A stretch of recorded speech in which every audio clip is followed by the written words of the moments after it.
Morning students, I hope you all are fine. We have started first chapter in BSD, that is nature and purpose of business, where we have started first topic, history of trade and commerce. This topic is very wide, which will cover all these points which you can see on your screen. Among all these points, we have completed first two, and today I'll explain the third one, rise in intermediaries.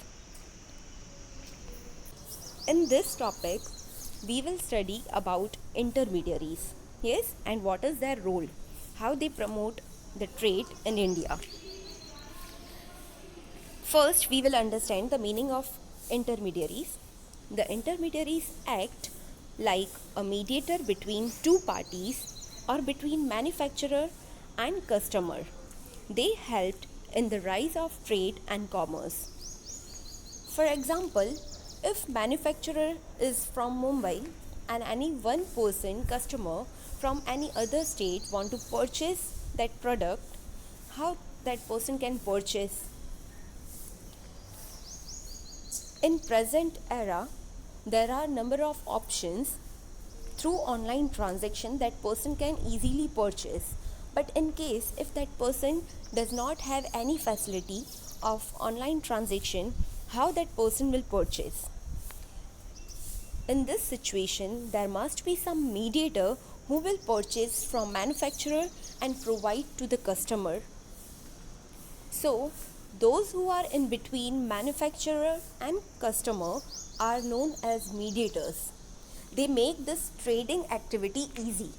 They will purchase from manufacturer and they will provide to customer through some other mediators too.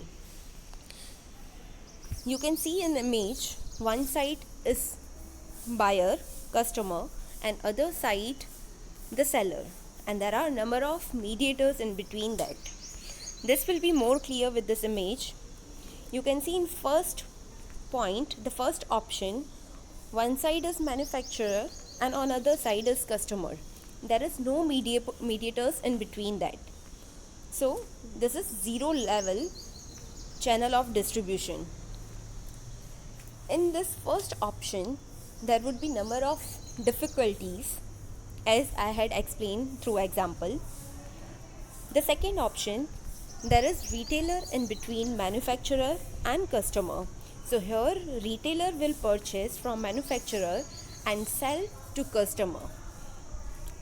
In third option, there are two mediators in between manufacturer and customer. The wholesaler will purchase from manufacturer and will sell to retailer, and retailer will sell to customer. These are levels of distribution channel. This way mediators makes this trading activity easy.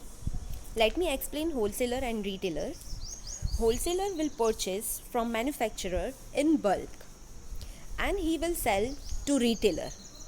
Retailer will purchase from wholesaler as per size of business.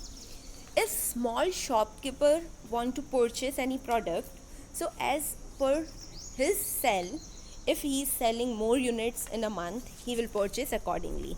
So retailer will purchase from wholesaler and retailer will sell product to customer as per need. If customer wants single unit, single one product, he can purchase from retailer.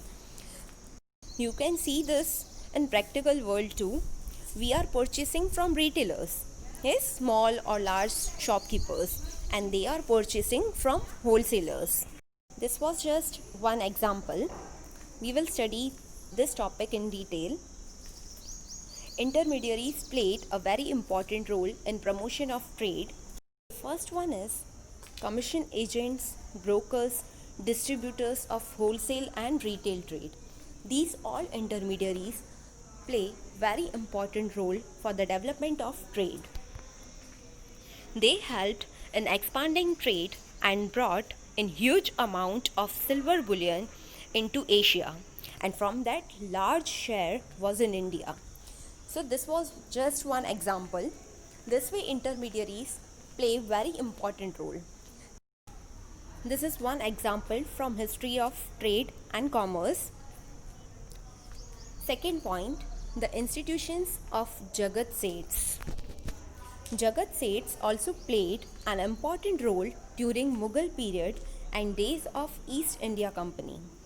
Jagat Seths were powerful bankers, shroff. They were giving loan to the person who want to expand their business, who want to export some products. So this way, by lending loan, they help for the development of trade. This way, bankers began to act as executors and trustees, but they were charging interest on very high rate on foreign trade. Then third, credit transactions. The emergence of credit transactions and the availability of loans enhanced commercial activities. Trade and commerce developed due to credit transactions and availability of loan. Credit transaction where person will purchase the product but he will pay the bill after few days. This will increase in trading activity. The same way, if any person want to expand the business or he want to develop any new section in own firm, so how that person can do? By taking loan. Yes, so due to loan and credit transactions, trade and commerce developed. India enjoyed a favorable balance of trade where export exceed the import. Now this is the favorable condition where export is more than import. Why? In export we are earning foreign currency, but in import we have to pay our currency to other country.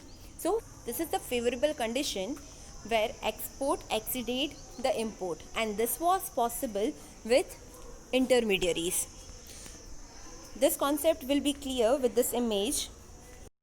You can see in this image, exporter is selling something to buyer, but in case if buyer is not in the condition to pay the money, he can get the loan from bank, where bank will pay the entire amount to the exporter by giving loan to buyer, and for that bank will charge interest for provided loan.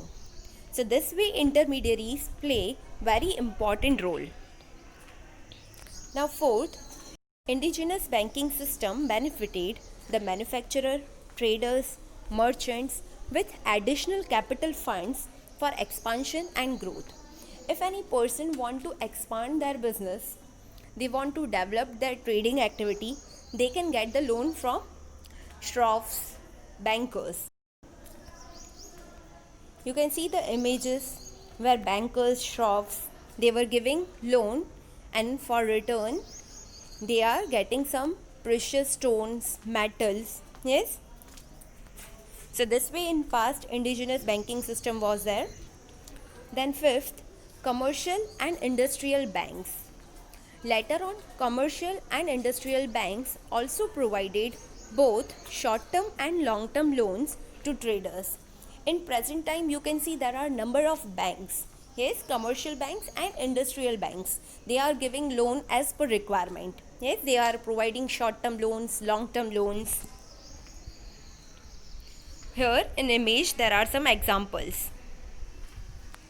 And here is the classification of commercial banks in India and industrial banks in India.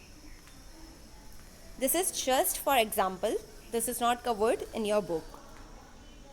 So this way intermediaries played very important role for the development of trade and commerce. I hope all the points are clear to you. If you have any doubt, feel free to contact me.